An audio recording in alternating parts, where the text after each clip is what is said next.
Wildly, in 1010, more than 60 years before Harold fell at Senlac Hill and Duke William became the Conqueror, a pioneering monk leapt from an abbey tower with wings made of cloth and wood and flew into history.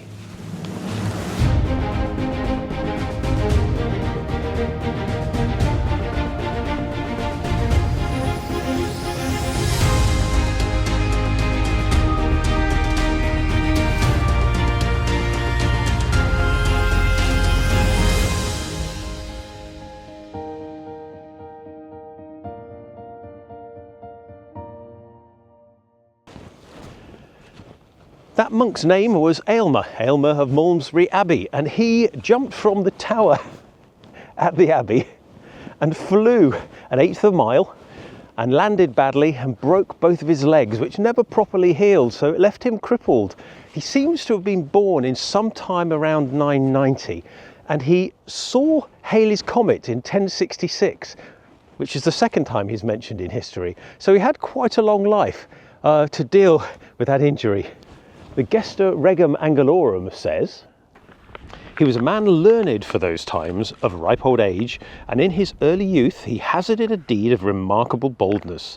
He had, by some means, I scarcely know what, fastened wings to his hands and feet, so that, mistaking fable for truth, he might fly like Daedalus, and, collecting the breeze upon the summit of a tower, flew for more than a furlong.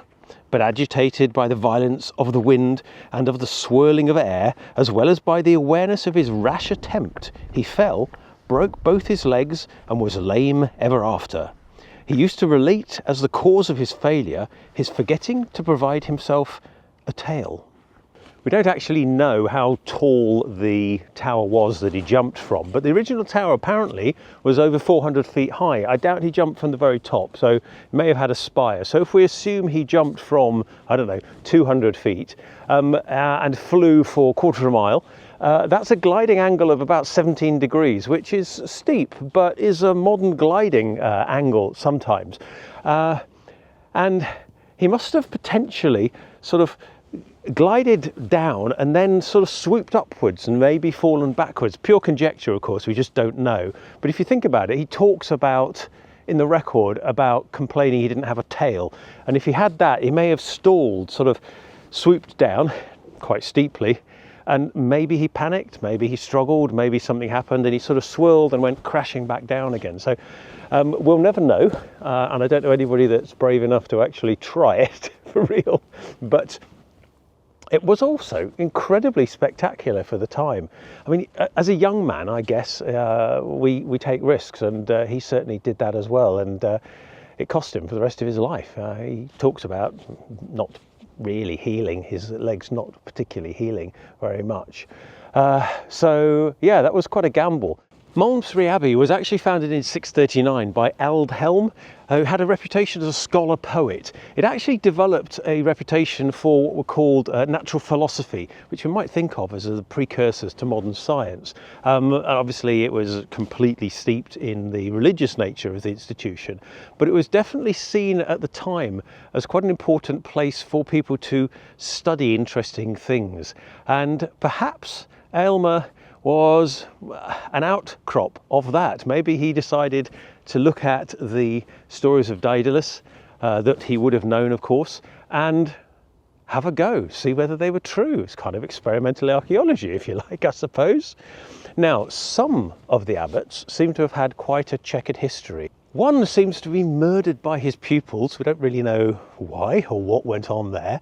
Another died during a drunken orgy in the town in 1053, which would have coincided with Eilmer's life as well. So it seems like the abbey itself potentially had a bit of an eccentric attitude to study and religious compliance, perhaps.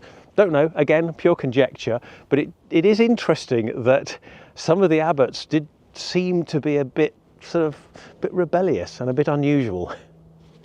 Elmer, it seems, wasn't the only person to experiment in this way, interestingly. In a different part of the world, in Islamic Spain, 200 years before, we have a record of a chap called Abbas ibn Firnas, who also constructed wings of cloth and wood.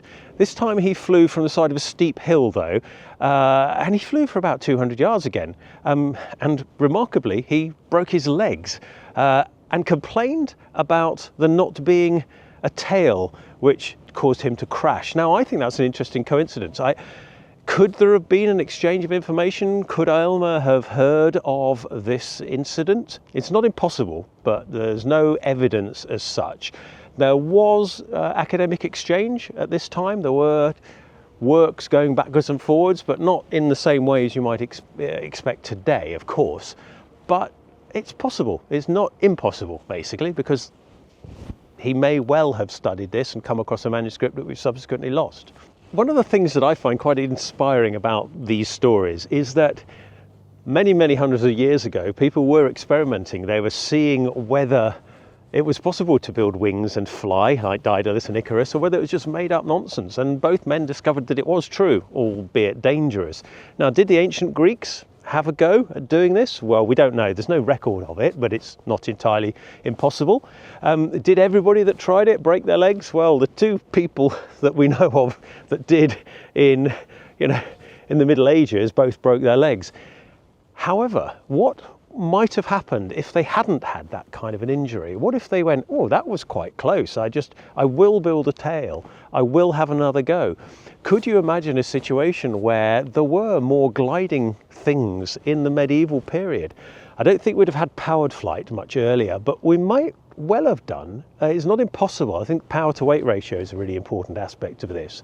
But we could have had gliding. We could have had gliding in medieval warfare, arguably, which is quite a remarkable idea, or kites for looking out and seeing where the enemy is, and that would have changed things entirely. Kites are slightly different, but at the same time it's a form of flying. Sometimes knowledge goes in stops and starts, and I think this is one of those where people experimented, realised it was quite dangerous, nearly died, and everybody went, let's not do that again. But what if somebody had gone, let's have a go, let's expand that knowledge and keep going? I think it's fascinating that the attitude of discovery existed back then as it does now.